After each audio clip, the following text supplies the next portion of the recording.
le jeu vidéo, on se régale d'un point de vue jeu, mais nous, on voulait parler évidemment de mode et de jeux vidéo. Pour en parler avec nous, du coup, on a invité Jeanne, et on va représenter un petit peu ton travail. Je crois qu'on a des petits liens avec ton portfolio. Donc, tu es artiste dans le jeu vidéo, principalement 2D, comme tu disais. Tout à fait. Je vois que tu as une petite page 3D quand même qui est là. Elle existe, faut pas la regarder. Ce sont des tests. J'ai voulu savoir si ça me plaisait ou pas. C'est marrant parce que nous, on t'a connu parce qu'en fait, tu regardais Game of Thrones et que tu faisais notamment les illustrations à 3 minutes après Game of Thrones, C'est vrai. qui racontait Game of Thrones. C'était assez génial. Et on a découvert notamment ton travail comme ça. Et c'est vrai que quand on cherchait des gens qui bossaient dans le milieu du jeu vidéo et un peu le cara design pour parler de ça. Et en plus, il y a plein de gens qui ont dit, mais Jeanne, évidemment.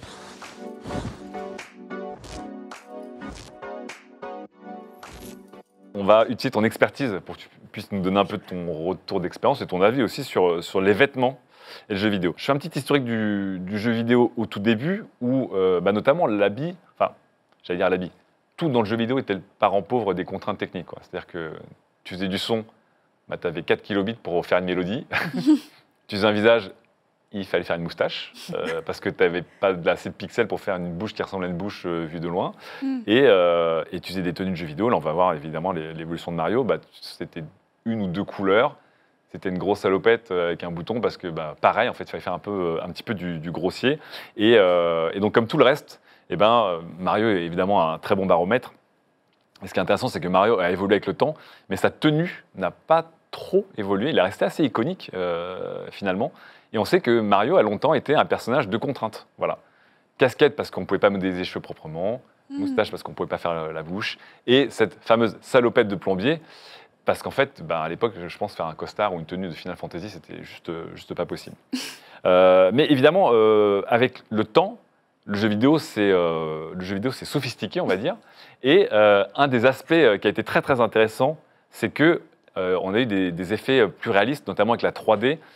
Et avec la plus haute résolution sur des effets de modélisation et de physique, en fait. C'est arrivé très vite. Et il y a eu 2 indicateurs qui montraient notamment qu'un jeu était fait avec un moteur ou avec un soin particulier. C'était notamment souvent les cheveux et les vêtements. Et on se rappelle à l'époque notamment de la PS2, de la PS3, etc. Quand tu avais quelqu'un qui avait une queue de cheval en 4 pixels qui bougeait, ça faisait des triangles, ou quand tu avais les cheveux qui glissaient plus ou moins de manière sophistiquée sur les épaules. Et pareil, on a commencé à voir les premiers vêtements qui bougeaient, qui n'étaient pas collés au corps, avec des effets de texture, de drapé. Et c'est quelque chose, je crois, qui a beaucoup impacté, je pense, le rendu du jeu vidéo. Puisque évidemment, souvent, ce qu'on voit en premier dans un personnage, c'est le personnage de profil, de derrière, etc. Et il n'y a pas si longtemps que ça qu'on a commencé à avoir notamment des vêtements qui bougent. On a encore beaucoup de jeux dont les vêtements sont en 3D, mais sont complètement fixés au mouvement du corps. Ouais, c'est vrai. Mais c'est vrai que la technique et la technologie ont commencé à permettre des effets physiques dont le vêtement a pas mal bénéficié. Et puis, évidemment, comme dans la vraie vie, la mode, c'est devenu aussi une obsession. C'est qu'au moment où on a commencé à avoir de la 3D, des effets physiques, qu'on a pu séparer le vêtement du corps, par exemple, parce qu'avant, le personnage était un ensemble. On a commencé à pouvoir customiser son perso, et là, c'était évidemment le début de la fin. Donc là, on va revoir des drapés, mais sur l'asset d'après, Maxime, on peut voir évidemment, je pense que j'ai une image des Sims, évidemment, qui sont devenus une des premières obsessions du jeu vidéo. C'était une des premières fois où on pouvait vraiment poser littéralement dans le jeu vidéo un vêtement sur un corps, alors qu'avant, vraiment, le vêtement et le corps étaient complètement solidaires. Et puis, évidemment, on est arrivé dans la culture du skin, dans le jeu vidéo, où on peut changer l'apparence de son personnage principal. Il y a des jeux dont littéralement le endgame, c'est plus la jouabilité, c'est que l'esthétique en fait, c'est de changer de vêtements. Là, on va aller à l'autre bout, on va aller sur le jeu Warframe. Pour les gens qui ne connaissent pas, c'est un game as a service qui vous permet de créer une sorte de mercenaire du futur avec des ambiances ninja-esques du futur. Et ça, ce qu'on appelle vos armures, c'est les Warframes. Et en fait, les joueurs passent littéralement des milliers et des milliers d'heures sur Warframe pour débloquer un bout d'ingrédient pour avoir un coloris de reflet sur l'épaulette droite.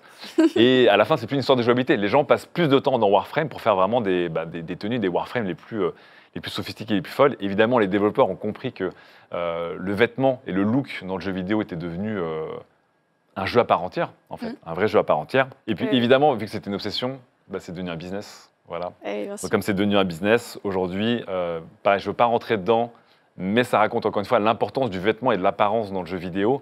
C'est qu'aujourd'hui, le business des vêtements et des skins, il rapporte tellement d'argent que des fois, il rapporte plus d'argent que le jeu.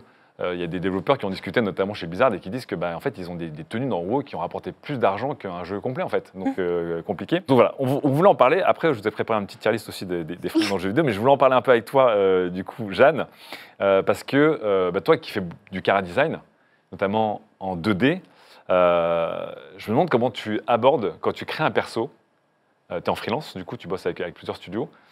Comment tu abordes cette facette avec les studios maintenant? Est-ce que tu te fais briefer sur un perso en général? Est-ce que le studio te dit par contre, il y a certaines facettes importantes, on a des contraintes par exemple? Ça va vachement dépendre d'avec qui je bosse. On rencontre un peu toutes les choses. Moi, je travaille par exemple, là où c'est le plus facile, c'est quand je travaille avec certains solo devs qui font leur jeu tout seuls, qui sont vraiment des programmeurs et qui du coup savent qu'ils ne savent pas faire les assets graphiques et du coup ils font appel à moi, ils me font entièrement confiance. Donc là, tu as un peu main libre. Là, j'ai carte blanche, mais carte blanche, ça ne veut pas dire que je fais n'importe quoi, heureusement. Ça veut que dire qu'il faut se poser les bonnes questions et on va les discuter ensemble. Et du coup, c'est moi qui vais plutôt arriver avec des questions si on me laisse carte blanche. D'accord. En demandant le contexte. On va me briefer sur l'histoire du jeu, le contexte, etc. Mais il faut savoir aussi qui est le personnage, qu'est-ce que ça raconte de lui, en fait, parce qu'un vêtement et un design de personnage, mais de manière générale, c'est pas gratuit, quoi. Ça, chaque choix raconte quelque chose. Et ce qui fait que si par exemple c'est un personnage qui est un prisonnier, en tenue de prisonnier, comment il le porte? Est-ce qu'il le porte vraiment comme ça? Est-ce qu'il se permet de le dénouer, de l'attacher? Quand on voit par exemple des designs dans Portal, on voit Shell, elle a son top en blanc comme ça et elle attache un petit peu de manière plus... La combi, elle est défaite. Et en fait, juste un habit n'est pas forcément porté de la même manière en fonction du personnage, du moment même du jeu, puisque peut-être qu'il est au début très pimpant et à la fin du jeu beaucoup plus abîmé.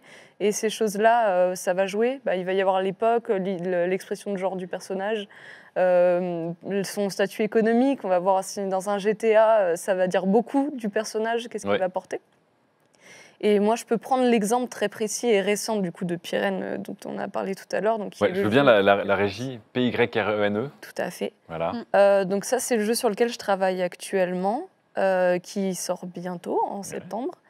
On a eu le temps on a eu l'occasion de tester. A pu tester. Et en fait, là, du coup, j'ai dû designer vraiment, à part l'interface, tout ce qu'on voit à l'écran. Donc que ça soit objet, monstre et personnage du coup. Et donc là sur Pyrène, donc c'est un jeu 2D, c'est un jeu roguelike, c'est un jeu avec une grosse dimension narrative que gère Marion, ma collègue narrative designer. D'accord. Et donc en fait au tout début quand je suis arrivée sur le projet, je suis arrivée et ils avaient déjà commencé à travailler, donc Christophe et Marion en dev et en narration. D'accord. Et en design du coup. Et ce qui fait que moi, on m'avait déjà donné il y avait déjà une liste avec des briefs sur les personnages, qui y sont, qu'est-ce qu'ils font, et même il y a des liens les uns entre les autres, et ils ont des personnalités. J'avais tout ça décrit pour moi. Et ça, c'était du cadeau. J'apprécie avoir ça plutôt qu'aucune information, donc ça, merci à Marion. Et du coup, donc là, dans les contraintes que j'ai eues sur ce jeu particulièrement, ça se passe à l'âge de fer. Donc c'est très particulier, c'est pas du médiéval fantasy, dark fantasy habituel, donc je peux pas mettre tout et n'importe quoi. Donc ça se passe au niveau des Pyrénées. Mais il y a un peu de fantasy aussi, c'est pas 100% réaliste. Et moi j'ai voulu essayer de faire bien. Donc j'ai demandé de l'avis de gens autour de moi qui ont fait des études en archéologie. D'accord. Et qui du coup m'ont envoyé vers des ressources que je pouvais utiliser. Donc par exemple, il va y avoir des sites de reconstitution où des personnes vont faire exprès de recréer un peu comme un petit village gaulois, mais avec vraiment les technologies, avec les matériaux utilisés, etc. Et du coup, j'ai pu aller piocher dans différents groupes, sur différents sites de groupes qui font ça, pour aller chercher justement les bâtiments, etc. Et donc les vêtements aussi. Et donc de voir qu'est-ce qui se fait pas, parce que je ne vais pas commencer à mettre de la dentelle, sachant que ça ne se fait pas, ou certains patterns qui ne correspondent pas vraiment à la zone géographique ou à l'époque. Et donc du coup, mais par contre, dans les photos que j'ai pu voir, j'ai vu qu'il y avait quand même beaucoup de couleurs. J'ai vu qu'il y avait quand même des couches de vêtements qui se superposaient. Il y avait l'utilisation un peu du cuir ou de choses comme ça, et de certains matériaux un peu plus épais de choses. Et donc, de bijoux aussi, parce que l'âge de fer, l'âge du bronze, les gens ont des bijoux, en fait. Donc, toutes ces choses-là, j'ai essayé de les incorporer pour quand même essayer de rester true par rapport au contexte, quoi. Donc, de l'âge de fer.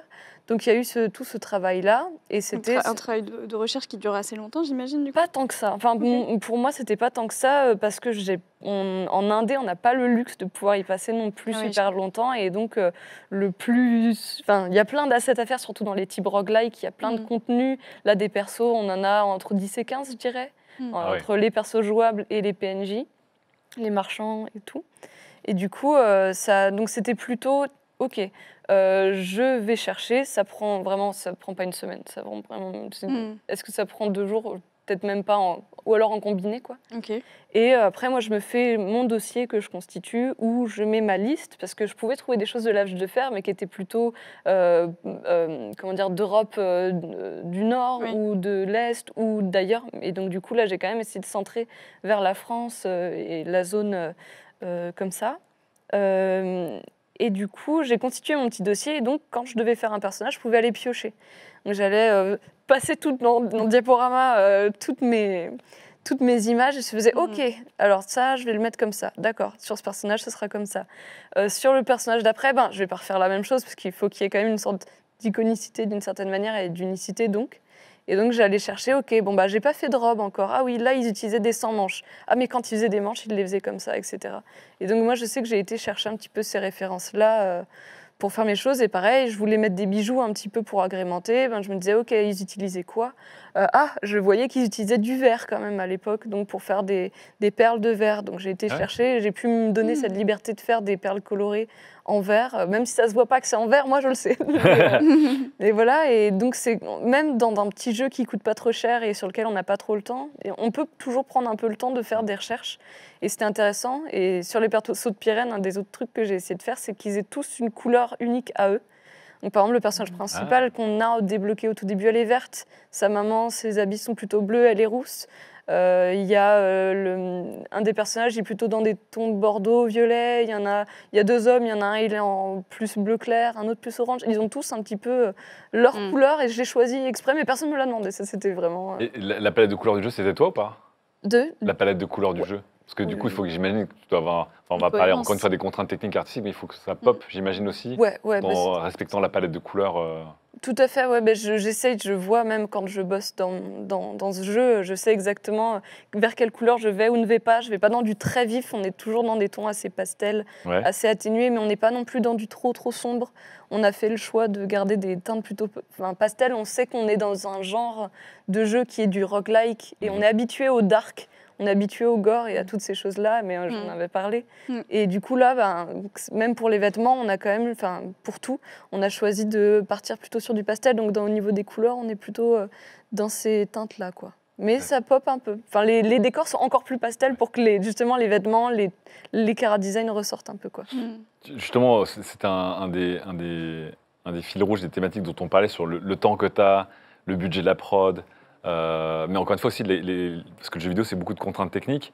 Est-ce que quand tu bosses sur un jeu vidéo, le fait de bosser sur une certaine résolution, sur des tailles d'écran, sur une certaine lisibilité, je te vois dire, en fait, j'ai envie d'ajouter des bijoux, de la dentelle. C'est quoi Est-ce que tu hiérarchises aussi ce que tu peux faire et pas faire, déjà d'un point de vue purement technique 100%, ouais, 100%. Ça guide tout. En fait, pour moi, ce qui guide, c'est qu'est-ce que le jeu raconte, qu'est-ce que le personnage raconte. Mais aussi, ces contraintes-là qui sont à la fois le budget. Quel temps on a passé par personnage. J'ai déjà travaillé sur des jeux à petit budget où les designs que la personne qui travaillait dessus proposait étaient très très détaillés, et ça pouvait prendre 1 semaine à faire juste un personnage. Avec un jeu à petit budget, c'est compliqué. D'accord. Du coup, petit budget, ça peut aussi demander de faire rapidement, donc on ne peut pas mettre des choses dans tous les sens. Mais il y a là où des jeux AAA qui vont avoir beaucoup plus le temps de passer des mois sur juste un design d'un héros, et forcément là on va pouvoir itérer plein de fois, faire des recherches plus longues, aller, revenir, retoucher des choses, etc. Et en plus, avec le budget, souvent vient avec qui on bosse. Moi, je bosse toute seule souvent sur l'art, ou alors avec une personne. Et du coup, je sais qu'il n'y a pas beaucoup d'échanges, il ne va pas y avoir beaucoup de gens qui vont manipuler ce design, c'est surtout moi.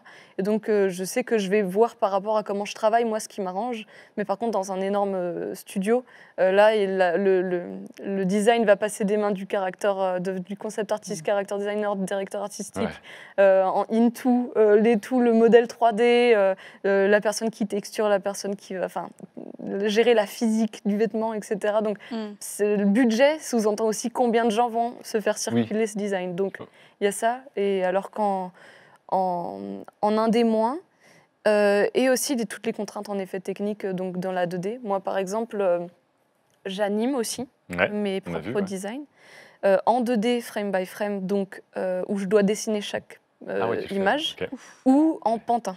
Et donc, par exemple, dans Pyrène, c'est surtout du pantin. Et l'un et l'autre, par exemple, ne sous-entend pas le même temps à passer aussi, parce que si on doit si on doit dessiner chaque image, ajouter le moins de petits plis, la moins de petites coutures, le moins de petits lanières de trucs et tout, c'est tant de temps que je vais devoir le dessiner, et sachant que des fois, une seconde, ça peut être 6, 12, 15 images pour une seconde. Le dessiner 15 fois pour une seconde, la petite lanière, au bout d'un moment, je vais commencer à en avoir très très vite marre. Donc ça, c'est non. Là où moi, pour Pyrène, c'est vrai qu'avec les pantins, je me suis autorisée un petit peu plus que ce que j'aurais fait. Donc on redit, les pantins, c'est que tu dessines les différents éléments du corps, on va dire, les segments. Tout à fait. Pour les animer. Et après, avec un système de rotation. Il y a plusieurs choses. Un petit point sur ça, si tu veux. Donc moi, j'utilise d'abord Photoshop pour créer mon personnage, mais il existe des alternatives avec Krita. Et ensuite, moi, je les passe. Donc, je dessine mon personnage et je le découpe. Donc, je vais dessiner les parties découpées. Je ne vais pas redécouper mon personnage derrière. D'accord. Et ensuite, je vais exporter chaque bout unique dans un dossier que je vais ensuite importer dans Spine, qui est le logiciel avec lequel j'anime. Et ensuite, à l'intérieur, je vais réimporter toutes ces images, le reconstituer dans le logiciel. Et ensuite, je vais, comme dans la 3D, le riguer, les joindre un peu. Donc, créer le squelette. Et ensuite, je vais poser les points de déformation sur tous les éléments pour savoir, par exemple, si tu as une boucle en métal, tu mettras très peu parce qu'elle ne va pas se déformer. Là où, par contre, des cheveux ou des choses comme ça, ou même un visage, tu vas avoir envie qu'il se compresse, qu'il s'étire. Et donc, tu vas mettre des points qui vont déterminer où vont les pixels, est-ce qu'ils suivent ou pas. Et tu vas mettre les poids dessus aussi pour dire à quel point ils suivent ou pas. Et ensuite, tu vas lier tout ça et après, tu peux animer. Et donc, ça va être rotation, étirement, déformation de points, etc. D'accord. En fait, c'est de la 2D avec un moteur physique, d'une certaine manière. Physique, non. Non, c'est vraiment de la manipulation de pixels et de bouts. C'est plus proche presque du montage, je trouverais, dans Premiere ou des trucs comme ça. Ou After Effects. Ça s'appelle Spine. Spine, c'est ça, comme la colonne vertébrale. Et quand tu fais ce genre de modèle-là, est-ce que ça t'arrive pas d'avoir des images tellement déformées que du coup ça pourrait paraître bizarre, ou est-ce que le logiciel arrive à rendre ça quand même assez fluide? Tu as plutôt la main, toi, surtout. C'est toi qui décides quand est-ce que en fait, ça dépend du style que tu choisis. Tu peux décider d'avoir un truc super cartoon, super exagéré, super proche des Looney Tunes, où du coup, tout va s'étirer au point de presque perdre la proportion, mais juste exprès pour exagérer. Là où, des fois, tu peux vouloir garder une sorte de réalisme quand même. Et donc, ne pas y aller complètement à fond. Et c'est à toi de jauger quand est-ce que c'est too much, la déformation que tu veux. On rappelle que le jeu sur lequel tu bosses et qui va sortir s'appelle Pyrène. Tout à fait, P-Y-R-E-N-E. Il est très cool. On le mettra dans la description YouTube. Une démo gratuite toujours disponible actuellement. Ah oui, voilà. Si vous voulez tester. Et puis, on prend tous les retours aussi parce que avant qu'ils sortent, si vous le testez qu'il y a des soucis, on veut le savoir.